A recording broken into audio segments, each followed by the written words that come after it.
You hear it before you see it. A roar that tears through the sky. A deep, guttural, almost animal sound that heralds the arrival of something powerful. Instinct draws your eyes upward, waiting for the slender silhouette of a Spitfire, the agile dance of a Messerschmitt. But what emerges from the clouds is different. It is a metallic colossus, robust, imposing. A fighter so large it resembled a shrunken bomber, a mass of metal with the promise of brute force. At first glance, many were skeptical. How could this immense, seemingly clumsy machine compete against the agile and lethal enemies of the Luftwaffe? It was too big, too heavy, too slow, or so it seemed. This was the P-47 Thunderbolt, affectionately nicknamed Jug. And what few knew in that moment of uncertainty is that this underestimated giant would become the true dominator of the skies over Europe, a forgotten hero who, with its resilience and power, paved the way for victory ally, often silently and decisively.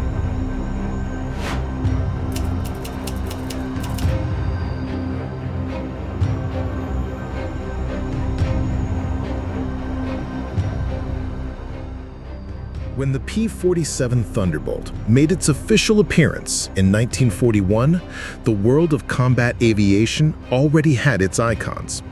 Pilots were accustomed to the agility and speed of light, maneuverable fighters, such as the legendary British Spitfire or the American P-40 Warhawk.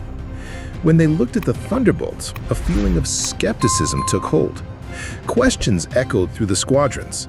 How will this thing compete against the agile German Bf-109s and Fw-190s, which seemed to dance in the air? And no wonder. Weighing nearly 8 tons fully loaded, the P-47 was by far the largest single-engine fighter of World War II. Its broad wings and robust fuselage undeniably conveyed an impression of slowness and lack of refinement. But that was only the shell, the first impression. Beneath that colossal exterior hid a relentless war machine, built not just to fly, but to survive, to endure, and above all, to win, even when the odds seemed insurmountable.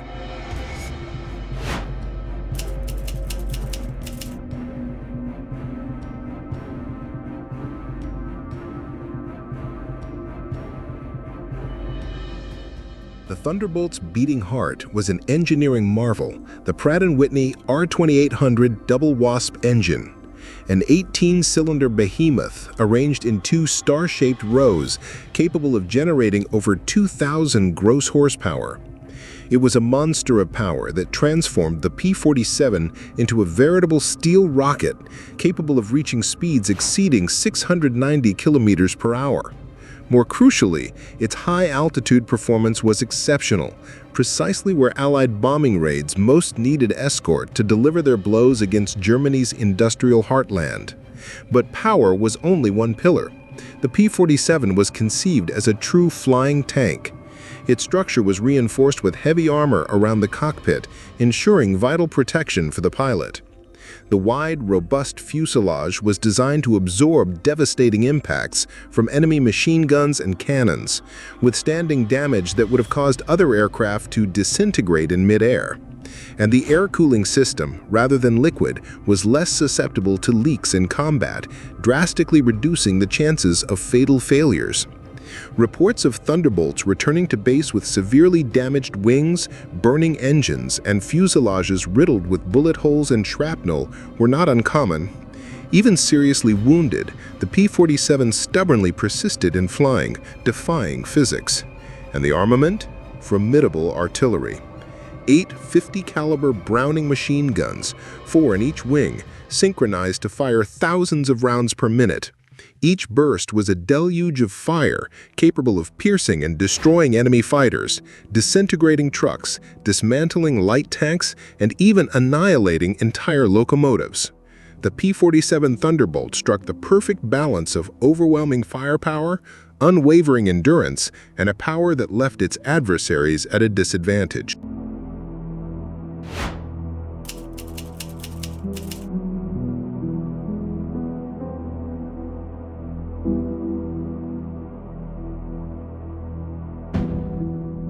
In 1943, the air war over Europe reached a boiling point.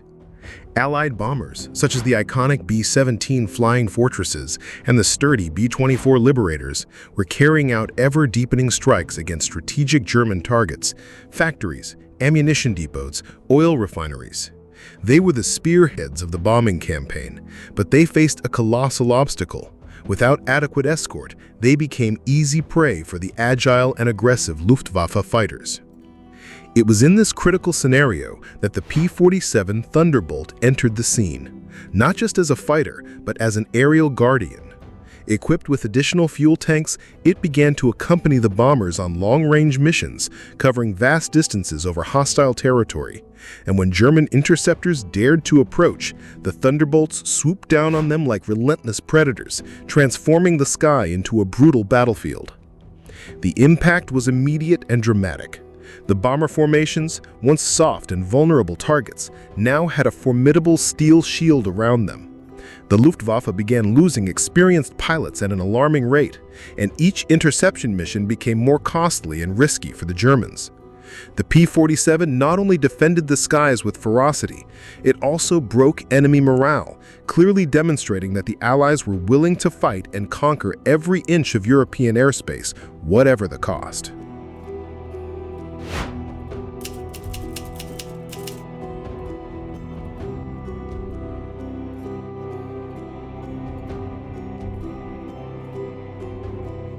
But the true revolution in the Thunderbolt's use and the expansion of its devastating role occurred when it ceased to be seen solely as an air escort and became a relentless executioner of German armies on the ground.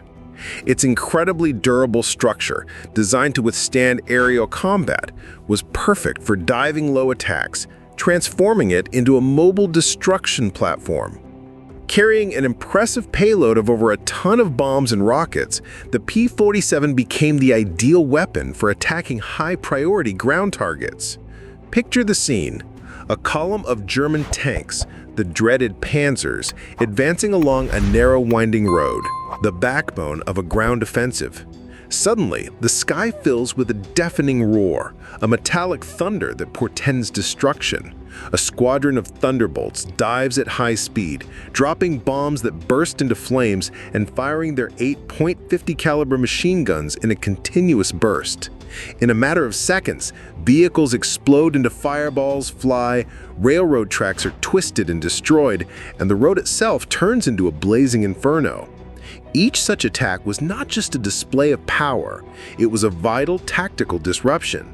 It delayed enemy offensives, cut crucial supply lines, destroyed infrastructure, and weakened German resistance in the face of the Allies' relentless ground advance. The P-47 didn't just dominate the skies, it brought hell to the ground.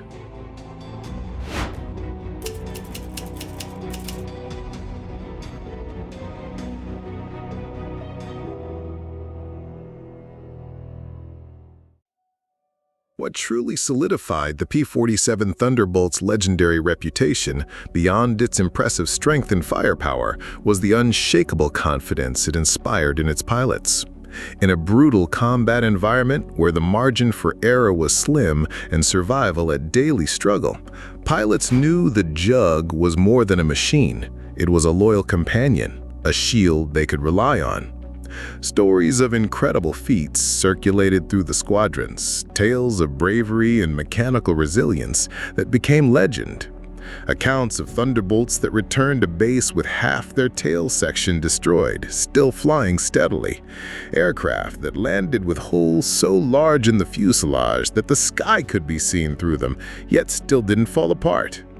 Planes that lost an entire engine cylinder in combat and still managed to fly hundreds of miles back home, saving the lives of their pilots. While other fighters, more agile and perhaps more beautiful, required with its almost suicidal audacity to survive intense combat, the P-47 offered an unparalleled margin of survivability. It forgave tactical and technical errors in a way no other aircraft of the time could. For the pilots who risked their lives daily, the Thunderbolt was not just a warplane, it was the promise, often fulfilled, of returning home.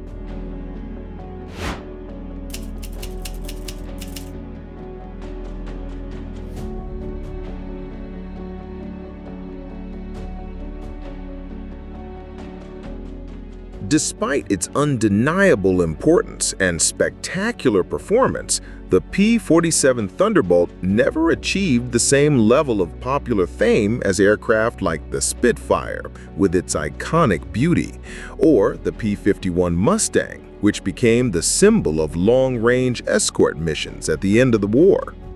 Why? Perhaps its robust appearance, less elegant in the eyes of the general public, overshadowed its capabilities. Perhaps the meteoric rise of the Mustang, with its more aerodynamic lines and its crucial role in raids on German cities, stole the spotlight at the end of the conflict. But the numbers, that cold and relentless language of history, tell a different and impressive story. More than 15,000 P-47s were produced, making it the most manufactured American fighter of World War II. This aircraft was responsible for more than 86,000 combat missions, a testament to its versatility and reliability. It is estimated that it destroyed an incredible 9,000 enemy aircraft in the air, and another 6,000 on the ground, as well as thousands of vehicles, tanks, and locomotives. The impact on Axis logistics and combat capability was brutal and decisive. Without the power and resilience of the P-47 Thunderbolt, the air campaign over Europe would undoubtedly have been much slower, immensely bloodier, and perhaps even uncertain in its outcome. Its legacy, though often silent and underestimated, is fundamental to understanding the Allied victory.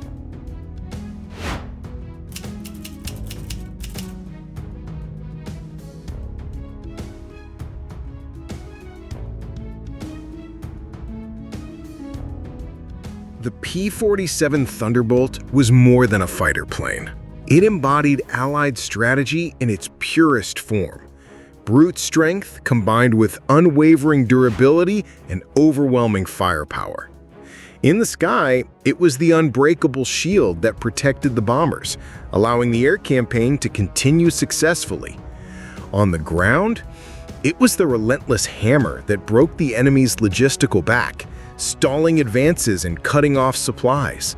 And for the pilots, amidst chaos and danger, it was the metallic guardian angel, the machine that brought them home against all odds.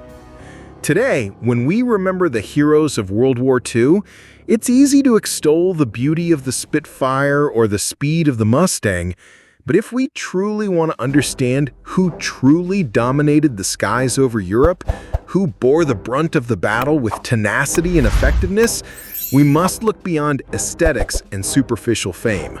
We must remember the P-47 Thunderbolt, the underrated giant, the flying tank, the dominator, forgotten, whose roar echoes through history as a hymn to resilience and victory.